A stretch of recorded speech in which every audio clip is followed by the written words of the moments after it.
की राजनीति में घमासान है, जो जोरों पर देखने को मिल रहा है। राजनीति की जो चर्चा है वह जोरों पर देखने को मिल रही है और अभी राजस्थान की राजनीति में हनुमान बेनीवाल जो चर्चा में देखने को मिल रहे हैं, क्योंकि एक तरफ उनके घर बिजली का कनेक्शन काटना, दूसरी तरफ सरकारी आवास को खाली करना। उनका कहना है कि दबाव है जो सरकार बना रही है, जो वो ऐसे भर्ती को लेकर और जो सरकार के खिलाफ जो मुद्दे उठा रहे हैं, ऐसे में कहीं न कहीं उनको दबाने का काम है जो सरकार कर रही है। हमारे साथ बातचीत के लिए मंत्री बाबूलाल खराड़ी जी, जिनसे हम बात करेंगे कि वह इसको कैसे देखते हैं कि सर, राजस्थान की राजनीति में हनुमान बेनीवाल जो अभी इन दिनों चर्चा में देखने को मिल रहे हैं, उनका कहना है कि सरकार उनके ऊपर इस तरह से दबाव बना रही है, बिजली के जो कनेक्शन है वह कटवा रही है, सरकारी आवास है जो खाली करवा रही है। देखिए, हनुमान बेनीवाल की जो राजनीति है वो अपने स्तर पर है। कोई भी लीडर जनता के मुद्दों को उठाना चाहिए। जहाँ तक बिजली बिल का इशू है, जहाँ तक मेरी जानकारी है, बिजली बिल नहीं जमा करना ये सामान्य व्यक्ति के लिए भी रहता है कि मान लीजिए आप बिल नहीं जमा करोगे तो फिर सरकार को राजस्व कहाँ से मिलेगा। और लंबे समय तक नहीं करते हो, लाखों रुपए का बिल नहीं करते हो, तो सरकार का एक विकल्प होता है कि भाई कनेक्शन काट करके कम से कम उसको बाध्य किया जाए, कम से कम समय पे बिल दें। तो इस प्रकार के इशू आते हैं और इस वक्त होते हैं, वो विभाग अपना कार्रवाई करता है। सर, 3 साल हो गए, 3 साल में बिल नहीं भरा है और अब अचानक कार्रवाई करना। देखिए, ये सही बात है कि या तो वो उनका प्रभाव का कहीं उपयोग कर रहे होंगे। 3 साल पहले सरकार हमारी तो नहीं थी और वो दबाव की राजनीति करके कनेक्शन नहीं काट दे, लेकिन अब चाहे कोई भी होगा, किसी स्तर का होगा, ईमानदारी से अगर हमारा कोई बकाया है तो उसको भुगतान करना चाहिए, ये मैं मानता हूँ। उनके जो सरकारी आवास हैं उसको भी खाली कराने के आदेश हैं। वो कह रहे हैं कि वो किराया दे रहे हैं, फिर उनका खाली क्यों करवा रहे हैं। देखिए, सोई कोई सरकारी कर्मचारी है तो उसका खाली कराना कोई इशू नहीं है। कोई विधायक है, उनका कोई खाली कराने का इशू ही नहीं है। लेकिन वो कौन है जिसका खाली कराना है, ये तो मुझे पूरी जानकारी नहीं है। अभी राजस्थान में कांग्रेस लगातार हमला कर रही है। कांग्रेस आज भी जो डोटासरा हैं, जो नेता प्रतिपक्ष टीकाराम जूली हैं, वे कह रहे हैं कि सरकार नहीं सर्कस बन गई है। देखिए, वो तो हवाई बातें करते हैं। उनके समय और इस समय रात दिन का फर्क है। हमारी सरकार निश्चित रूप से पारदर्शिता से काम कर रही है और जनता के लिए काम कर रही है। और काम कर रही है तो उनको थोड़ा सा अटकता है कि ये काम हो रहे हैं, कैसे हो रहे हैं, तो वो ऐसी पॉलिटिकली बातें करते रहते हैं।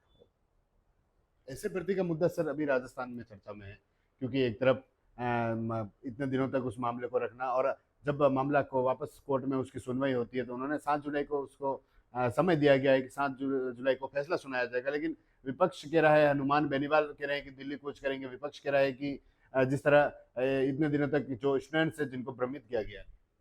देखिए, कोई भ्रमित नहीं किया। परीक्षा हुई, परीक्षा में राजस्थान के कई विद्यार्थी बैठे, जिन बच्चों ने परीक्षा पास की, बाद में ये इशू आया कि इसमें नकल हुई है। नकल होने के बाद में ये सारा काम तो इनके समय हुआ था, कांग्रेस के समय हुआ था। उन्होंने कोई कार्रवाई नहीं की, उनकी ट्रेनिंग चल रही थी। हमारी सरकार आने से पहले चुनाव में हमने कहा कि भाई जिस प्रकार के नकल करके कोई अधिकारी बनता है, कर्मचारी बनता है, तो ठीक नहीं है। और इस प्रकार से हमारे ये अध्यापकों की भर्ती में भी हुआ था। एक बहुत बड़ा इशू था और जनता का था कि भाई इस प्रकार से आएंगे तो फिर जो पढ़ाई करने वाला है, क्वालिटी का आदमी है, वो नहीं आ पाएगा, तो इस पर क्या करेंगे। तो हमारा स्टैंड ये था कि हमारी सरकार आएगी तो जो नकल हुई है उनको हम एसओजी गठित करके उसकी जांच कराएंगे और जिन लोगों ने नकल करके आए हैं उनको रोकेंगे, उन पर कार्रवाई भी करेंगे, ऐसा हमने कहा था। और उसी तर्ज पर सरकार बनने के बाद माननीय मुख्यमंत्री जी ने शपथ लेने के बाद तुरंत एसओजी का गठन किया और गठन करने के बाद जब जांच हुई तो इसमें जो जो नकल कराने वाले थे उन लोगों को पकड़ा गया। और पकड़ने के बाद कहाँ कहाँ नकल कराए उस तक हमारी एसओजी गई और जा करके उस पर कार्रवाई की। जितने भी नकल माफिया थे उन सबको पकड़ने का काम किया। इस राजस्थान की धरती पर नहीं है, शायद हिंदुस्तान की धरती पर भी नहीं है, या तो विदेश में होंगे, वो बाहर होंगे और उनको भी पकड़ेंगे और उनकी संपत्ति भी कुछ करेंगे। इसी में ऐसा ही भर्ती है, इसमें भी ये शिकायत थी भाई इसमें नकल हुई है और नकल होने के प्रमाण भी मिले। प्रमाण मिलने के बाद में एसओजी ने पूरी कार्रवाई की और पूरे सारे एंगल पर उन्होंने कार्रवाई की।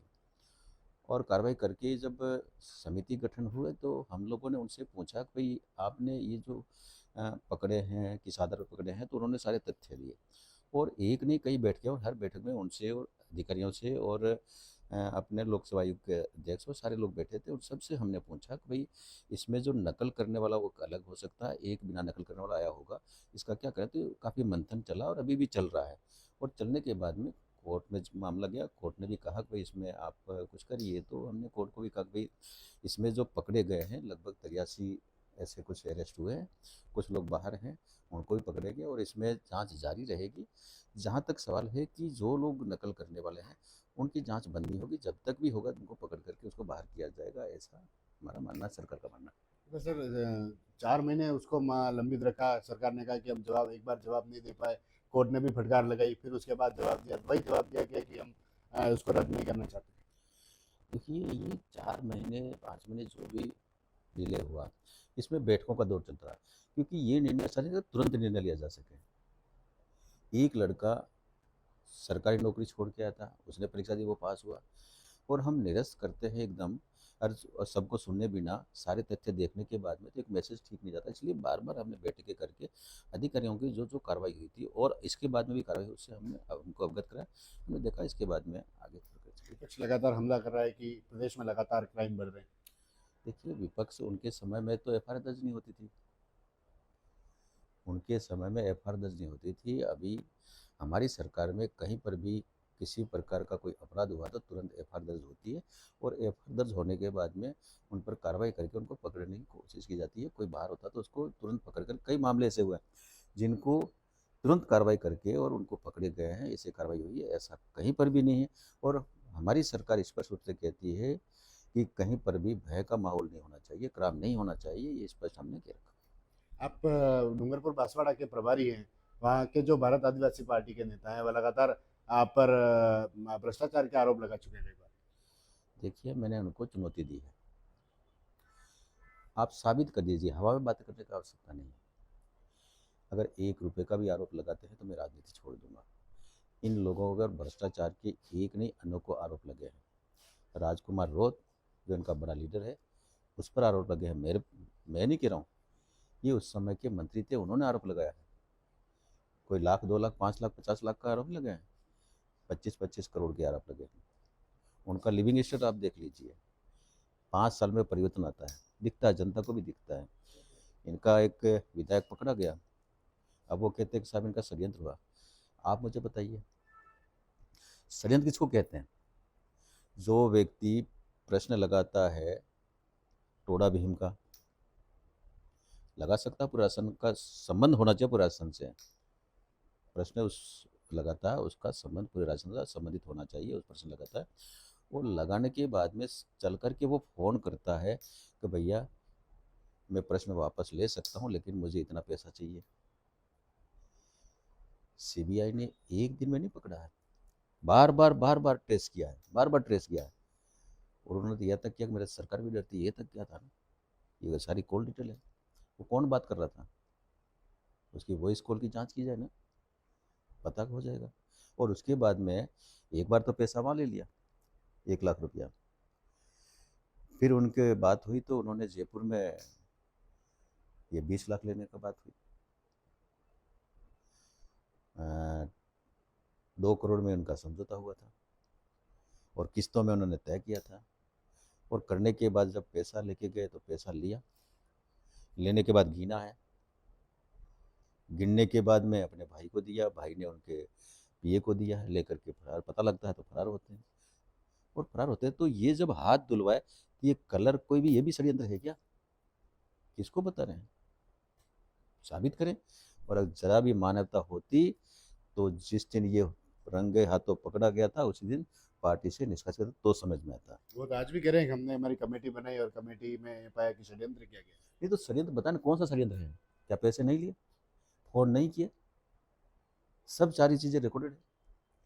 हाथ धुले हैं, हाथ में कलर आया तो पैसा तो लिया है, तभी तो कलर आया है। वो कह रहे हैं कि बीजेपी ने फंसाया है। नहीं नहीं फंसाया, कैसे फंसाया? क्या तू पैसा लिए का बीजेपी ने? और मान लीजिए बीजेपी पैसा लेने के लिए कहती तो उसमें इतना आई क्यों नहीं था कि उनके कहने से मैं पैसा क्यों लूँ? इतना दिमाग तो होना चाहिए ना। मुझे कोई भी कहता साहब पैसा ले लो, मैं ले लूँगा क्या? क्वेश्चन लगा तो मैं क्वेश्चन लगा दूँगा क्या? ये फर्जी आरोप है, कोई मतलब नहीं है और ये अपनी बात को छिपाना और कार्रवाई करना नहीं चाहते। ये सारे के सारे भ्रष्ट हैं, इन्होंने अपनी भ्रष्टाचार की दुकानें खोल रखी है। सारा चीज़ है। जनजाति छात्रावासों की बात करें तो वहाँ के लगातार मुद्दे उठते हैं, राशन को लेकर हो कि घटिया सामग्री का उपयोग राशन में जो है जनजाति छात्रावास है उसमें किया जा रहा है। देखिए, राशन पहले भी पहुँचता था, अभी पहुँचता है। मेरे आने के बाद में मैंने कोशिश ये की है कि क्वालिटी और क्वांटिटी के साथ मैं कोई समझौता नहीं करूँगा और उसके लिए अधिकारी को मैंने निर्देशित किया है और जहाँ-जहाँ भी मुझे शिकायत मिली मैंने तुरंत जाँच कराई है। कहीं पर भी ऐसा मुझे लगा हमारी घटिया सामग्री पहुँची होगी, कहीं पर भी ऐसा नहीं हुआ। हाँ, एक ज़रूर इश्यू आया था कि एक जगह रेटों में थोड़ा अंतर था, हमने तुरंत रोका, कार्रवाई की और उनका पेमेंट रोका क्योंकि वो उनको टेंडर अपने ये टेंडर क्या अपने ये उपभोक्ता से लेना था। लेकिन रेटों का निर्धारण होता है, वो रेटों का निर्धारण हुआ तो वो ठीक नहीं हुआ था, रेटों का अंतर था, हमने तुरंत पैसा रोका और कार्रवाई की। कहीं पर भी घटिया सामान जाता है, उसके बाद में मैंने ये तय किया है कि भैया हम वहाँ सैंपल रखवाएँगे, ये तब से मैं कह रहा हूँ और अब मैंने कठोरता से कह दिया कि भैया अपने केंद्र पे सैंपल होना चाहिए और हमारे पीओटी के पास सैंपल होना चाहिए। लेने वाला, देने वाला दोनों दोषी होंगे। उसको सैंपल देख करके जो हमने जो तय किया है वही है क्वालिटी या दूसरी है, तो उसको देख करके लेना है और नहीं लेगा तो वो भी दोषी है, देने वाला दोनों दोषी है। ये भी हमने किया। मैं कहीं पर भी बच्चों को घटिया खाद्य सामग्री उनको ले दे करके घटिया खाद्य खाना नहीं खिला सकता हूँ, क्वालिटी का खाना खिलाऊँगा तभी जा कर के मेरा बच्चा एक अच्छा पढ़ लिख करके आगे बढ़ेगा, दिमाग अच्छा होगा। ठीक है सर, बहुत बहुत धन्यवाद। तो ये थे बाबूलाल खराड़ी जी जिनसे हमने बात की क्योंकि राजस्थान की राजनीति में कई सारे मुद्दे हैं जो गर्माहट में है। राजस्थान की राजनीति इन दिनों चर्चा में है। एक तरफ हनुमान बेनीवाल जो अपने जो नए-नए जो कदम आगे बढ़ा रहे हैं उनको कनेक्शन को काटना या फिर सरकारी आवास को खाली कराना या फिर उनके बयान वह चर्चा में है, तो दूसरी तरफ राजनीति में जो बयान है वह चर्चाओं में देखने को मिल रहे हैं। टीवी 9 के लिए राजेश डांगी।